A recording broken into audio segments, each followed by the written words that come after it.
প্রিয় শিক্ষার্থী, তোমাদের সবাইকে আমি আন্তরিক শুভেচ্ছা এবং অভিনন্দন জানাচ্ছি। আশা করি তোমরা সবাই ভালো আছো এবং সুস্থ আছো। প্রিয় শিক্ষার্থী, আজকে আমি তোমাদের একাদশ দ্বাদশ শ্রেণীর কৃষি শিক্ষার প্রথম পত্র নিয়ে আলোচনা করব। প্রিয় শিক্ষার্থী, আজকে আমরা একাদশ দ্বাদশ শ্রেণীর কৃষি শিক্ষার দ্বিতীয় অধ্যায় অর্থাৎ ভূমি সম্পৃক্ত যে কৃষি প্রযুক্তি রয়েছে, এই ভূমি সম্পৃক্ত কৃষি প্রযুক্তির ভিতরে মাটির বুনট রূপান্তর সম্পর্কে আমরা আজকে জানব। তো প্রিয় শিক্ষার্থী, আজকে আমরা ভূমি সম্পৃক্ত যে কৃষি প্রযুক্তি অর্থাৎ মাটির বুনট রূপান্তর এই বিষয়টা নিয়ে যেহেতু আলোচনা করব, তো এই বিষয়ের ভিতরে আমরা যে বিষয় নিয়ে আজকে আলোচনা করব সে বিষয়গুলো হচ্ছে মৃত্তিকা বুনট কি, মৃত্তিকা বুনটের গুরুত্ব, বুনট অনুসারে মৃত্তিকার শ্রেণীবিভাগ, মাটির বুনট রূপান্তর। তা আজকে আমরা এই বিষয়গুলো নিয়ে আলোচনা করব। তো প্রিয় শিক্ষার্থী, আজকে আমরা যে মাটির বুনট রূপান্তর নিয়ে আলোচনা করব, আমরা এই আলোচনার ফলে আমরা যে বিষয় সম্পর্কে আমরা ধারণা পাবো সেটা হচ্ছে মৃত্তিকা বুনট সম্পর্কে আমাদের ধারণা হবে। মৃত্তিকা বুনটের গুরুত্ব উপলব্ধি করতে পারবে তোমরা, বুনট অনুসারে মৃত্তিকার শ্রেণীবিভাগ জানতে পারবে এবং মাটির বুনট রূপান্তর কিভাবে করতে হয় সে সম্পর্কে তোমাদের ধারণা হবে। তো প্রিয় শিক্ষার্থী, ক্লাস শুরুতেই আমি তোমাদের বলে দিচ্ছি আজকের ক্লাসের উপর যদি তোমাদের কোনো মন্তব্য থাকে তাহলে অবশ্যই তোমরা কমেন্টস করে আমাকে সেটা জানাতে পারো। তো প্রিয় শিক্ষার্থী, চলো আজকে আমাদের যে ক্লাস মাটির বুনট রূপান্তর আমরা সেটা শুরু করি। শুরুতে আছে মৃত্তিকা বুনট।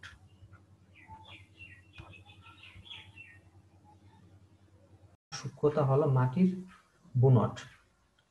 মাটির বুনট হলো, আমরা যদি সংক্ষেপে বলি তাহলে এভাবে বলতে পারি, মাটির বুনট হলো মাটির বালি, পলি ও কর্দম কণার তুলনামূলক পরিমাণ বা শতকরা অনুপাত। এই মাটির যে বুনট, এই বুনট হচ্ছে মাটির একটি মৌলিক ও স্থায়ী ধর্ম। তাহলে মাটির বুনট হচ্ছে কি, মাটির একটি মৌলিক এবং হচ্ছে স্থায়ী ধর্ম।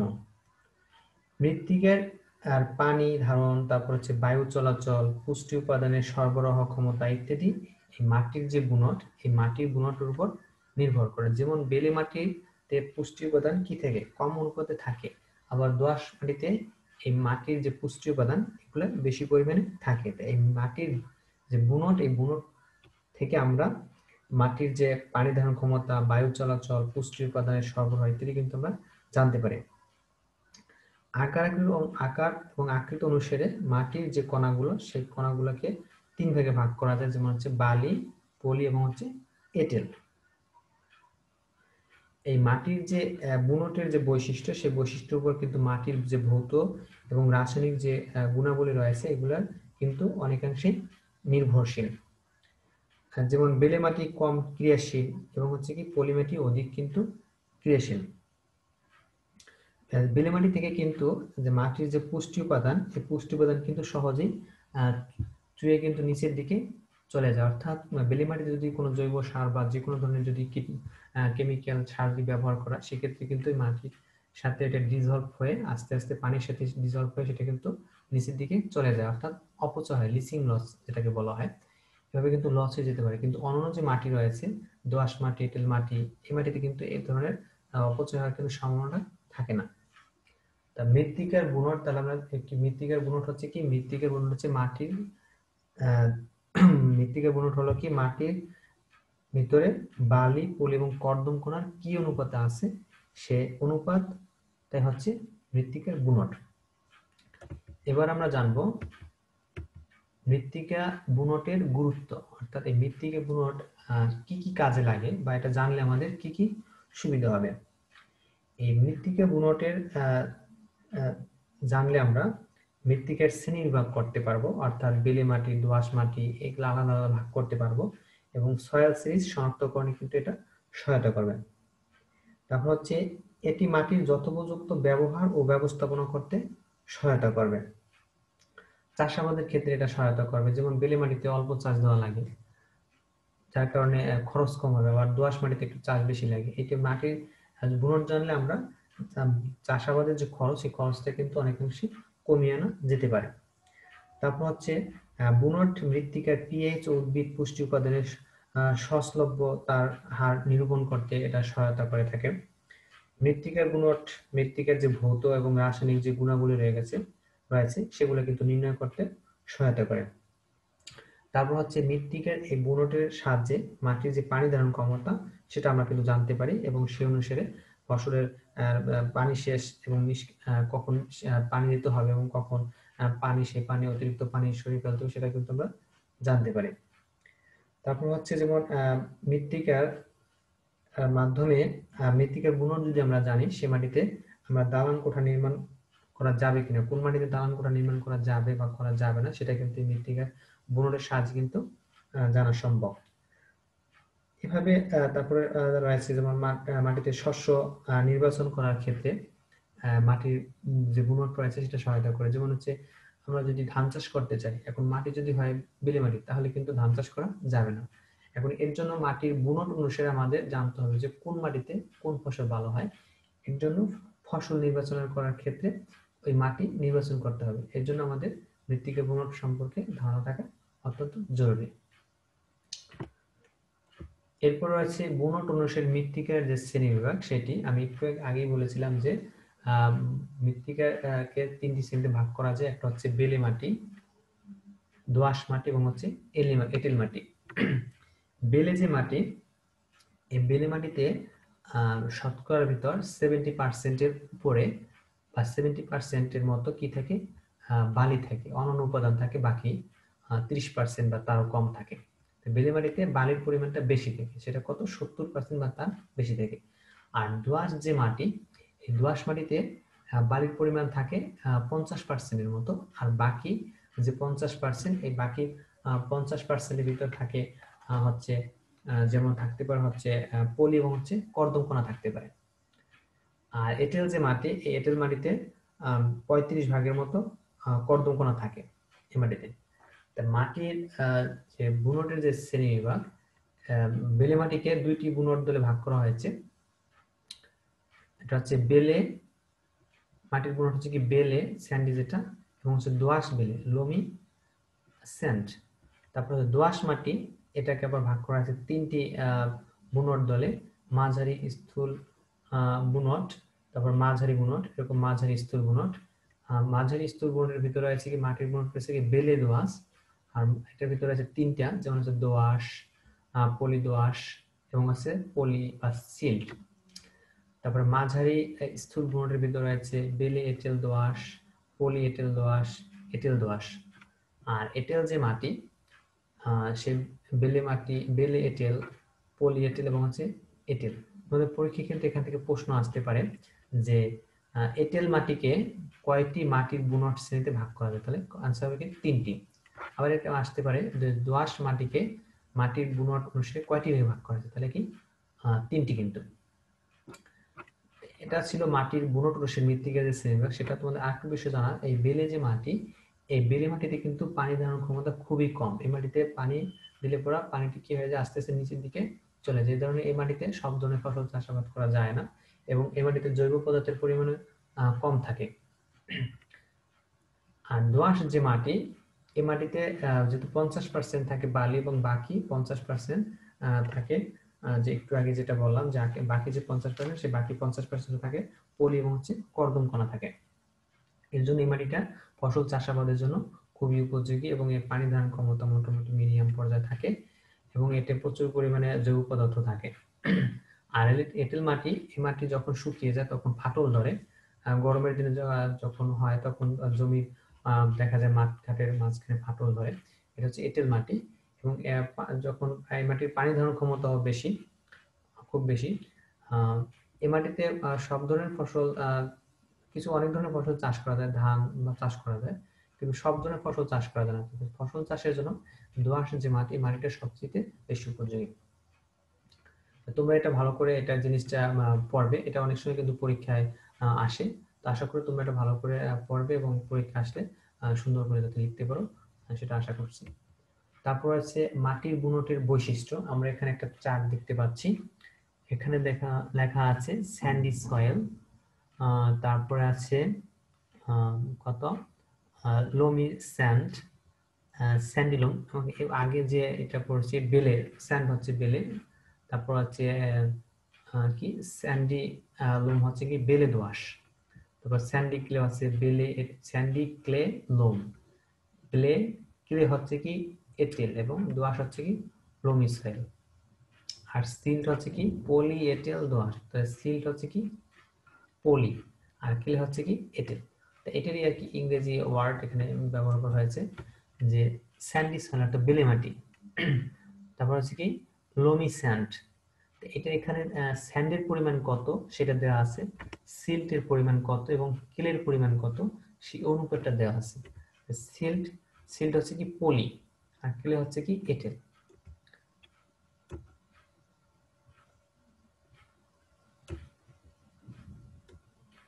এখানে সিল্ট মানে এখানে সিল্টের পরিমাণ কত,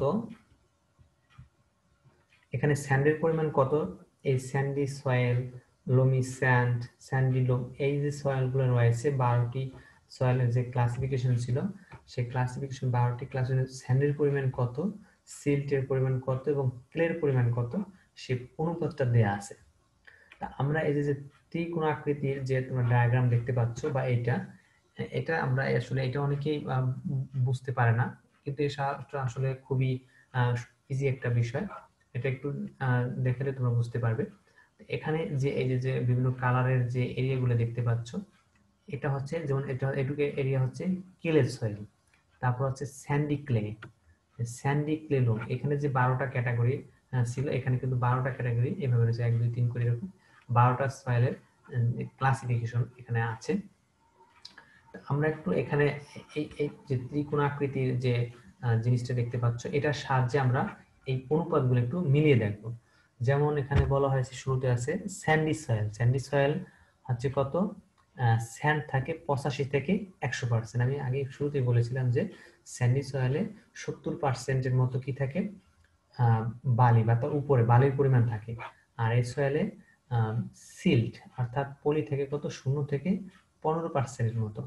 আর ক্লে থাকে কত, এটাও থাকে 10%। আমরা এখন এই ত্রিভুজ আকৃতি যেটা রয়েছে এটা আমরা একটু মিলিয়ে দেখবো।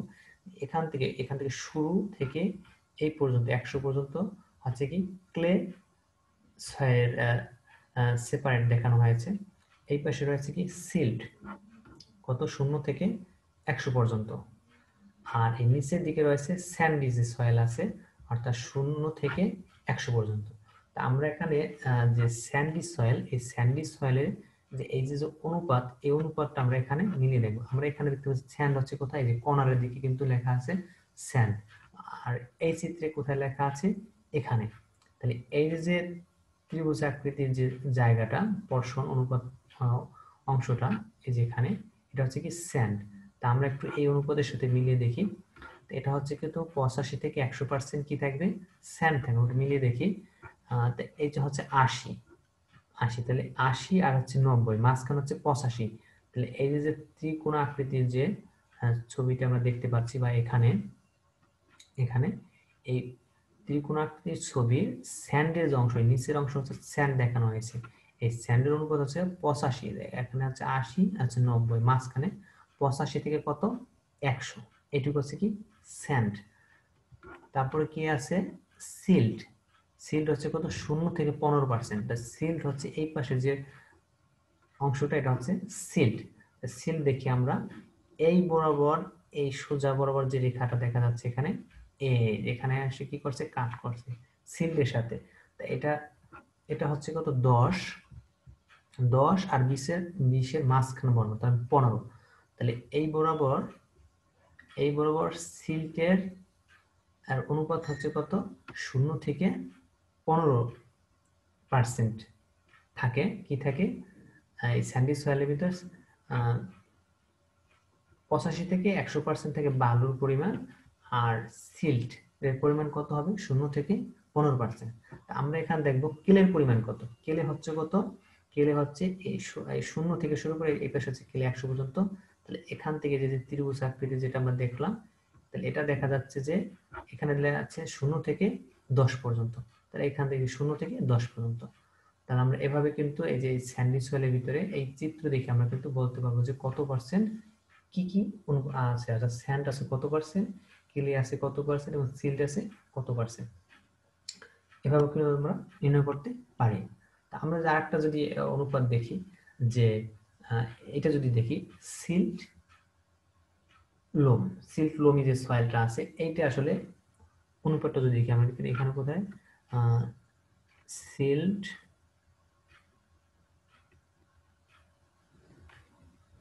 এখানে আছে সিল্ট লোমি যে সয়েল, লোম যে সয়েল, এটা হচ্ছে কি 0 থেকে 50% হচ্ছে কি বালু।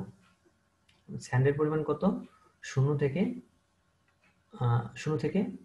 50%। আমরা একটু দেখি 0 থেকে 50, তাহলে এই যে অনুপাতটা, এই যে কালারটা দেখতে পাচ্ছি, এই যে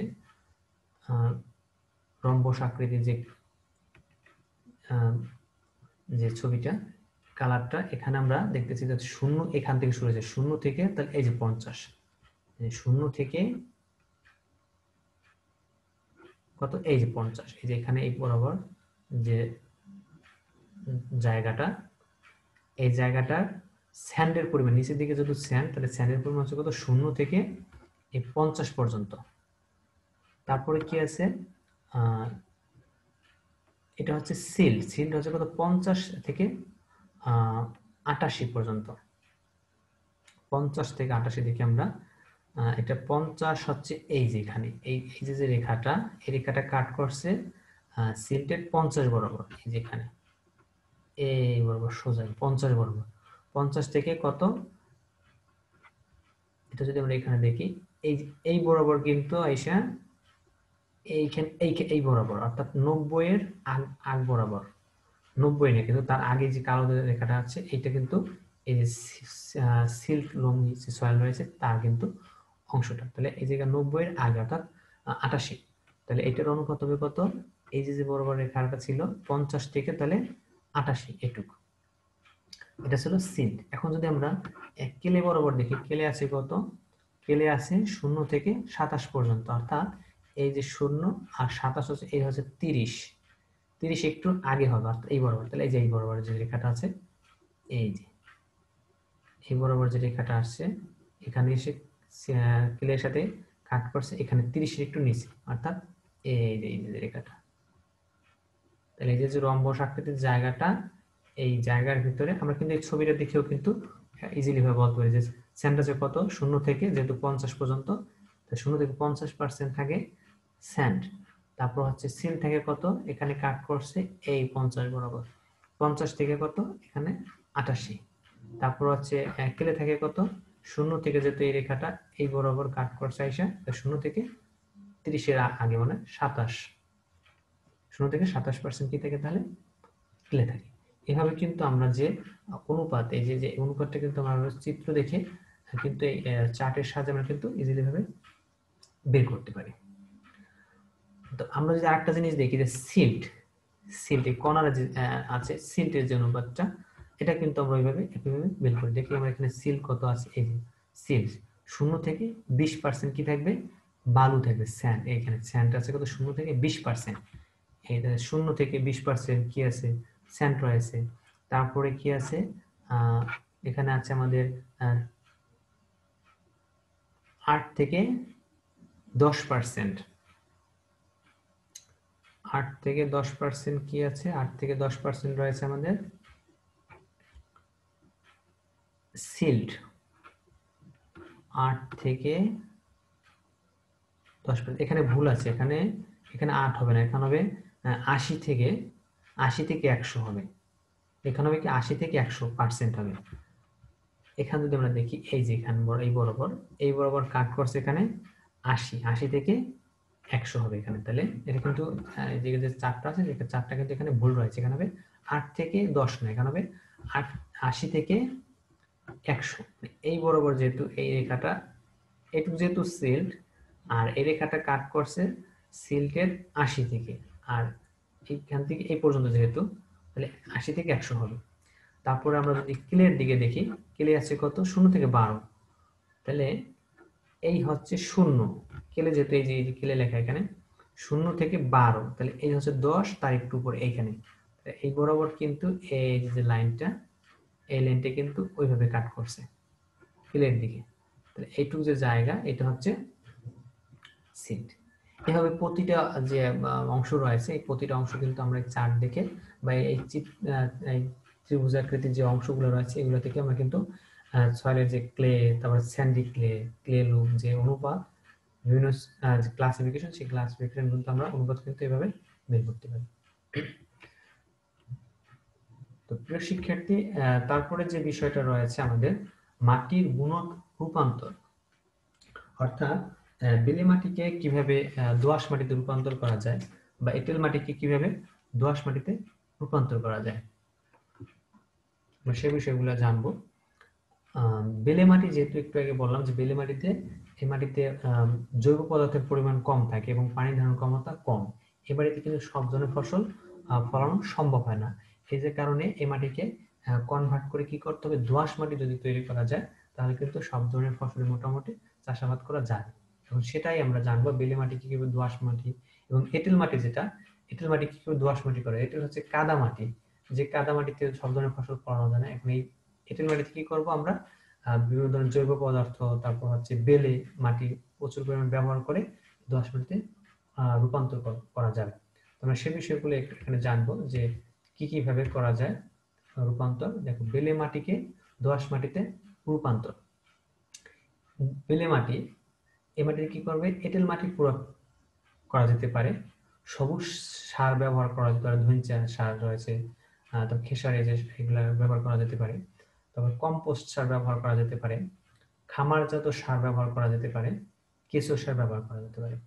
এই যে জিনিসগুলো বলা হলো, এগুলো যদি আমরা বেলে মাটি এগুলা প্রয়োগ করা হয় তাহলে সেই বেলে মাটিটা কিন্তু ধীরে ধীরে কি হয়ে যাবে, দোআঁশ মাটিতে পরিণত হবে এবং তখন সেই মাটিতে কিন্তু সব ধরনের ফসল চাষাবাদ করা সম্ভব হবে।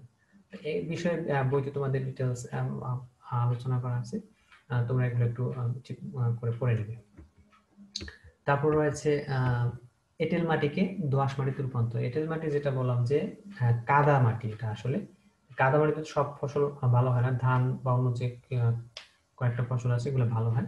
তো এই মাটিতে যদি আমরা দোআঁশ মাটি করি সেক্ষেত্রে আমাদের বেলে মাটি প্রয়োগ করতে হবে বেশি করে, তারপরে সবুজ সার ব্যবহার করতে হবে, কম্পোস্ট সার ব্যবহার করতে হবে, খামারজাত সার ব্যবহার করতে হবে, কেঁচো সার ব্যবহার, পানির ব্যবস্থাপনার মাধ্যমে কিন্তু এই এঁটেল যে মাটি, এই এঁটেল মাটিকে কিন্তু দোআঁশ মাটিতে রূপান্তর করা যায়। আর যদি এভাবে এঁটেল মাটিকে যদি দোআঁশ মাটিতে বা বেলে মাটিকে যদি দোআঁশ মাটিতে রূপান্তর করা যায় তাহলে কিন্তু আমরা সব ধরনের ফসল কিন্তু ফলানো সম্ভব হবে। কারণ আমি একটু শুরুতেই বলছি যে দোআঁশ মাটি হচ্ছে আদর্শ মাটি, এই মাটিতে সব ধরনের ফসল চাষাবাদ করা সম্ভব। প্রিয় শিক্ষার্থী, তোমাদের কৃষি শিক্ষার দ্বিতীয় অধ্যায়ের পাঠ 9 থেকে 11 পর্যন্ত যে বিষয়গুলো ছিল আমি সেগুলো নিয়ে এত সময় আলোচনা করলাম। তো আশা করি তোমরা এই বিষয়গুলা বুঝতে পারছো। আর যদি কোনো সমস্যা, সেক্ষেত্রে তোমাদের 2টা ক্লাস আপলোড হওয়ার পরে তোমাদের তৃতীয় সপ্তাহে যে ক্লাস হবে সেটা হবে লাইভ ক্লাস। তোমরা সেখানে আমার কাছ থেকে কোনো বিষয় যদি তোমাদের জানার থাকে বা বুঝতে যদি সমস্যা হয় সেই বিষয়গুলো আমার কাছ থেকে সেদিন জেনে নেবে। প্রিয় শিক্ষার্থী, সবাইকে আন্তরিক শুভেচ্ছা এবং অভিনন্দন জানিয়ে আজকের অনলাইন ক্লাস এখানেই, আজকের অনলাইন যে ভিডিও ক্লাস সেটা এখনই শেষ করছি। ধন্যবাদ সবাইকে।